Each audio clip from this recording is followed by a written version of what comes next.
kendaraan sedan Audi 8 atau Audi 6 itu bukan rombongan dari Tatwa. Kasus kecelakaan lalu lintas yang menewaskan mahasiswi Selvi Amalia di Cianjur, Jawa Barat masih jadi sorotan. Meski polisi sudah menetapkan sopir Audi sebagai tersangka berdasarkan keterangan saksi dan rekaman 7 CCTV, polisi juga membantah bahwa mobil Audi bukan rombongan Patwa. Namun, ini berbanding terbalik dengan pernyataan salah satu penumpang mobil Audi, yakni Nur, yang mengaku sebagai istri polisi Kompol D. Nur bahkan menyebut sudah mendapatkan izin dari sang suami Kompol D masuk ke dalam iring-iringan Polda Metro Jaya menuju TKP pembunuhan berantai Wawon CS. Itu mobil siapa? Itu mobil milik suami saya. Suami. Suaminya itu polisi juga? Iya. Yang ikut rombongan juga? Emang sudah janjian ke situ? Iya, udah janjian. Mulai janjiannya dari mana? Saya nyusul dari Jakarta menuju Puncak Konan. Terus teleponan, terus suami saya lagi nyusul. Kan pertama ketemu di tempat makan Alam Sunda. Saya telepon suami saya bilang, ini saya udah nyampe sini, kamu makan di sini ya gitu. Iya. Lalu setelah nggak lama dari situ suami saya iring-iringan. Setelah iring-iringan, saya teleponan sama suami saya kan, ikut ya, iya ikut, ya udah nggak apa-apa Bi, tutup jendelanya gitu kan, ya udah, akhirnya saya ikut iring-iringan di belakang gitu. Nah, kalau status atas izin suami saya. Setelah pengakuan Nur ini, belakangan diketahui Kompol D telah dipatsuskan atau ditempatkan khusus karena diduga melanggar kode etik Polri. Pelanggaran yang dilakukan oleh Kompol D yaitu terkait dengan pelanggaran kode etik profesi Polri berupa menurunkan citra Polri. Pasal 5 ayat 1 huruf B dan etika kepribadian berupa melakukan perbuatan perselingkuhan pada pasal 13 huruf F.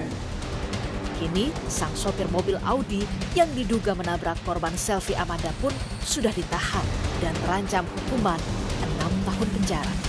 Tim Liputan, Kompas TV. Soal kasus kecelakaan yang menewaskan mahasiswi di Cianjur, Jawa Barat ini kita akan bahas bersama dengan Ketua Indonesia Police Watch, Sugeng Teguh Santoso. Selamat petang, Pak Sugeng. Selamat sore, Mas Ibrahim. Salam sehat. Baik. Pak Sugeng, apa yang Anda soroti dari kasus tewasnya mahasiswi di Cianjur ini begitu alot ya? Ada tersangka tapi keluarga minta keterbukaan dari polisi. Kalau kasus laka lantasnya ya, saya rasa akan terungkap dengan baik ya. Karena kasus ini kan baru awalan ya, sudah ditetapkan tersangka begitu. Kemudian yang terjadi itu adalah baru pada perbedaan pandangan. Kalau dari keluarga korban menyatakan adanya pelaku lain, ya adanya pelaku lain yaitu mobil kijang katanya. Tapi dari polisi sudah menetapkan SG sebagai supir daripada Audi A8 sebagai pelaku. Ini tidak sulit pembuktiannya, tinggal akan memeriksa alat-alat bukti seperti CCTV, saksi-saksi, ini akan mudah ya. Baik. Jadi tidak seperti kasus yang mahasiswa UI ya, kasus mahasiswa UI. Nah, dalam kasus di Cianjur ini ada perkara ikutannya nih ya. Perkara ikutannya yaitu terkait sialnya, saya bilang sial ini ya. Kompol D yang begitu ceroboh, begitu arogan ya kalau menurut saya, dan percaya diri mengikut sertakan seorang wanita yang mengaku sebagai istrinya ya, yang ternyata menjadi petaka buat dia juga, buat Kompol D. Pak Sugeng, selain bahas soal masuknya mobil di luar pengawalan, masuk ke iring-iringan, kita juga bahas soal laka lantasnya dulu. Jadi bisa berhenti di satu tersangka kalau Anda lihat, atau harus diungkap pada tersangka lain? Kalau laka lantas itu kan sebab kematiannya kalau dia hanya terlindas oleh tertabrak atau terlindas oleh mobil Audi ya tidak ada tersangka lain, gitu ya. Kecuali bisa dibuktikan melalui CCTV setelah terlindas mobil Audi ada lagi mobil lain yang melanggar. Nah ini perlu pembuktian. Karena kami tim liputan Kompas TV sempat juga mewawancarai warga sekitar, ada yang menyebut mobil Audi melewat setelah kecelakaan. Terus sopir juga bilang pernah dicek sama warga soal kondisi bodi mobilnya. Karena kan ceper itu secara logika mungkin akan terasa ketika menabrak sesuatu, Pak Sugeng.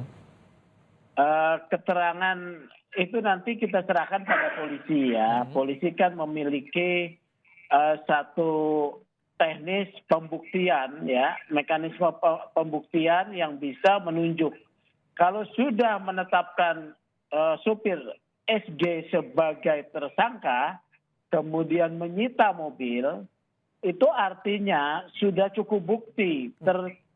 Ada minimal 2 alat bukti, ya, 2 alat bukti yang menunjukkan SG yang menabrak, gitu ya. Kalau yang soal mobil Kijang, soal yang lain, ini harus ada masukan pembuktian dari pihak yang melihat, saksi-saksi. Kalau ada ya pasti akan di cross check karena saya lihat polisi tidak mau juga kejadian lagi kasus yang di mana di UI ya. Baik. Gitu. Soal tadi masuk iring-iringan, soal Kompol D juga yang Anda singgung itu harus sampai mana kasus ini ditegakkan? Nah begini ya, ini Kompol D ini saya bilang tadi ceroboh, arogan, percaya diri dalam arti dia itu melakukan pelanggaran, tetapi dia lakukan secara terbuka, mungkin di teman-temannya tahu ya, karena itu kan rombongan polisi. Jadi di dalam hal iring-iringan mobil kepolisian, berdasarkan undang-undang lalu lintas, iring-iringan petugas polisi yang mempunyai tugas khusus memang diprioritaskan ya, sebagai kendaraan yang diprioritaskan di jalan raya. Tetapi tidak termasuk mobil pribadi yang bukan daripada bagian dari iring-iringan petugas. Kan iring-iringan tersebut kan akan meninjau lokasi kasus Wawon ya. Nah ini tidak boleh. Ini jenis pelanggarannya apa Pak Sugeng? Ringan, sedang atau bagaimana etiknya Pak Sugeng nih? Berat dia itu, termasuk pelanggaran berat. Karena sampai dipassuskan juga itu? Iya, pelanggaran berat itu ya. Karena pelanggaran berselingkuh, kemudian memiliki istri tanpa satu mekanisme hukum yang dibenarkan, itu sudah masuk pelanggaran berat. Seperti dikatakan oleh Kabid Humas Polda Metro Jaya, ada 2 pelanggaran kode etik yang dilakukan. Setidak-tidaknya 1 pelanggaran terhadap etika kelembagaan, tidak bisa menjaga nama baik Polri. 2 pelanggaran etika pribadi, yaitu berselingkuh. Ada lagi pelanggaran lain ya, kalau ini berselingkuh itu ada ketentuan dalam KUH pidana pasal 284 itu overspelled ya, atau perzinahan ya. Itu tindak pidana ya. Kalau ini kendaraannya perlu ditelusuri nggak kepemilikan? Harus. Nah ini begini ya, IPW sering mendapatkan pengaduan, beberapa kali mendapat pengaduan. Nah harus dicek terkait ini miliknya Kompol D atau barang sitaan. Ya, beberapa kali IPW mendapatkan pengaduan dari masyarakat bahwa mobilnya yang disita oleh polisi itu kemudian digunakan oleh polisi. Padahal itu barang sitaan. Nah ini harus dicek ini barang sitaan atau bukan.